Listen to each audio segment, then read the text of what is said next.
The Flowtech headers finally showed the bad part of them. I ain't even at the right one. This goes over here. But the second coil pack back on the passenger side, you can see right here, there was no way in hell you could get a spark plug wire on it. So I have the wire going down and staying out of the way, and I'll route it a better way. I got a couple longer ones, and I'm gonna get heat sleeves. And even to get to the spark plug to tighten it up, I had to make this contraption. So that's sweet.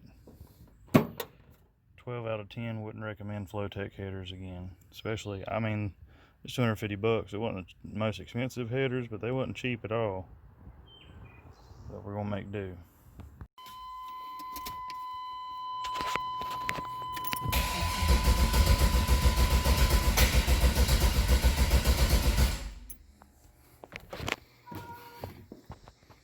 Turns over. Didn't sound the best when it was turned over, but I don't know. Any clanks up here or anything like that? Go hit the key for me. Come here, Ellie. Yeah, truck trying to, just turning it over. Okay.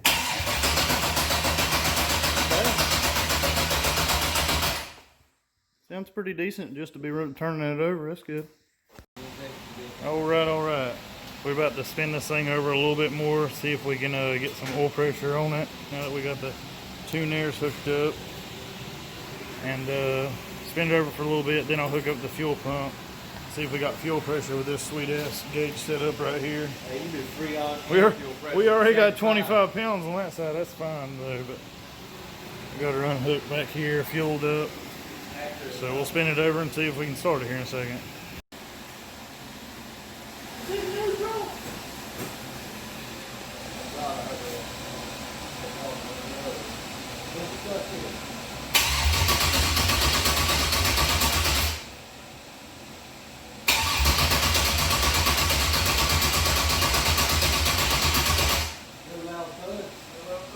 Still spinning. No planks, no tinks, no screeches, no bangs.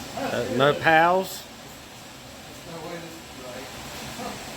I guess let's hook up the fuel and see if anything happens.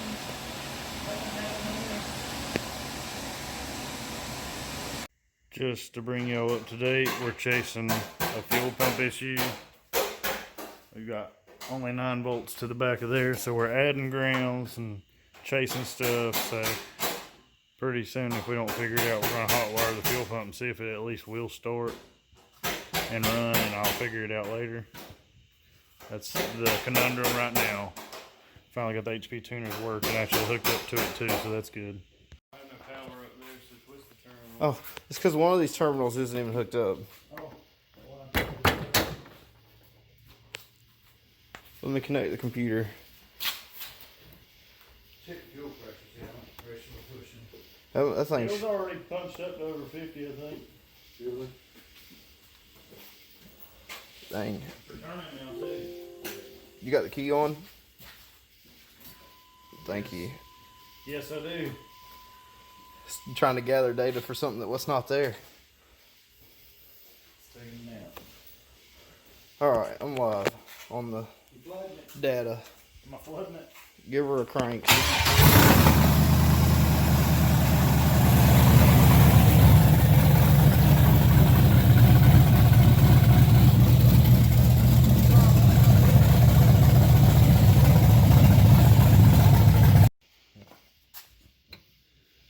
Start her up.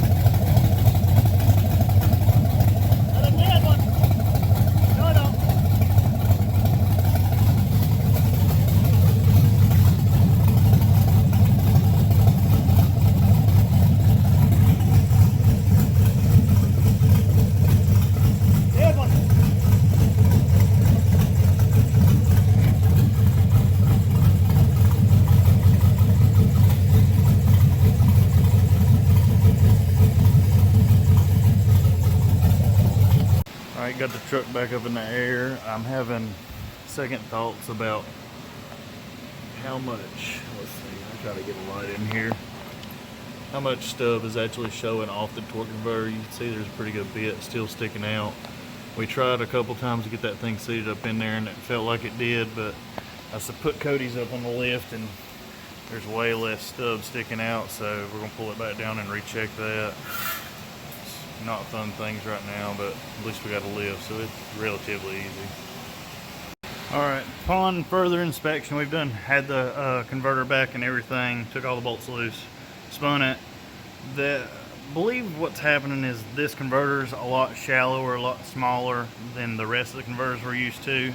Therefore, the stub has to be longer instead of the actual body taking up more space and the stub, you know, getting pushed farther out. That's our idea. We've looked at it a couple times, so at this point we're going to send it, see if anything happens. And you see I got the cross member out right now. This area right here, I'm trying to free up some space right here for exhaust routing. The 89, I didn't do anything, but it's tighter than a Tiger. So, see right here, I've cut a section out of the cross member right here, and then I've cut up a piece of, I believe it's like 2x3 or something like that, 2x3, 2x4, but a quarter wall rectangle tube. You see how I've traced it out and figured it out and filleted it up. So basically, I weld it up and it'll be like that, and the exhaust has got, it would have made it just barely, it probably touched like the 89, but now we got room for days. I'll weld her up and then I'll bring this in, clean it up real good. I'll bring it back with that.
How it turned out right there. You see, I just gave him a little more room to go in between here in the body and everything with the exhaust if he wants to. If he don't, he don't, but it's there in case we need some clearance.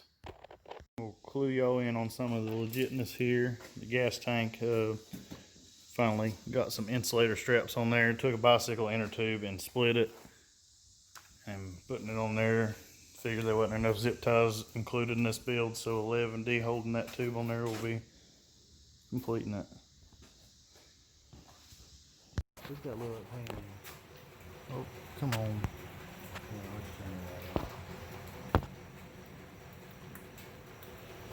Yeah, I guess so. Damn, I put a lot of RTV around that too. God, then we probably, if it's that full, then we got way too. Well, that's never a good time when you find that up under the truck. But it's not too big of a deal. I think we've overfilled it a little bit, so wait for it to calm down a little bit overnight and get me a battery and start it up and put it through the gears and let it pump through the lines and cooler. Alright, got something to video. Possibly should have videoed the process before, but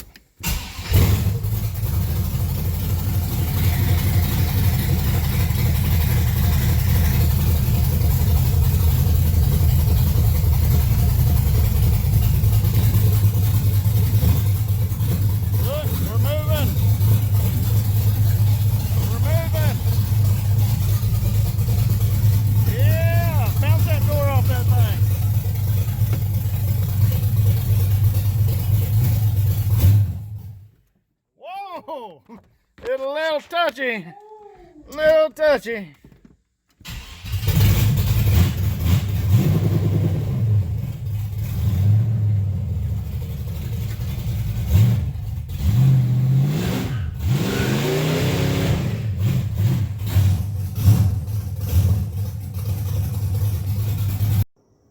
Look at that intake. Alright, so you seen it? It cranks up, it drives, it goes forwards and backwards at least, and does a little baby burnout.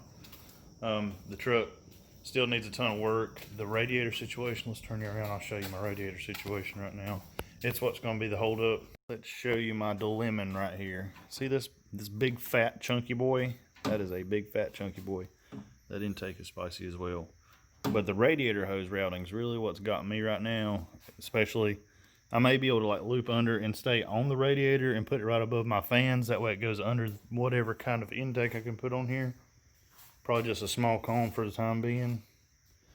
Space is very limited in these trucks. I mean, S10s are cool small trucks, this, that, and other, but goodness. Look at all this crammage. Don't make fun of my wiring too much. I still gotta neaten it up. But the radiator hoses, that fella right there is a tight little radius. I've thought about getting like aluminum fittings, getting pops to TIG them on there, make it a better transition. That may happen. Found this hose in the junk pile, so if I have that exact bend and 3 inches more straight right here, I can make that guy work right there. The you know, there's space issues. Everybody's like, cut the cross member, this, that, and other, but you forget about this guy right here. I'm running AC on this truck. This isn't a race truck, nothing like that. I do have some real estate to move this up though, so I may do a little chopping and move him up. I need room.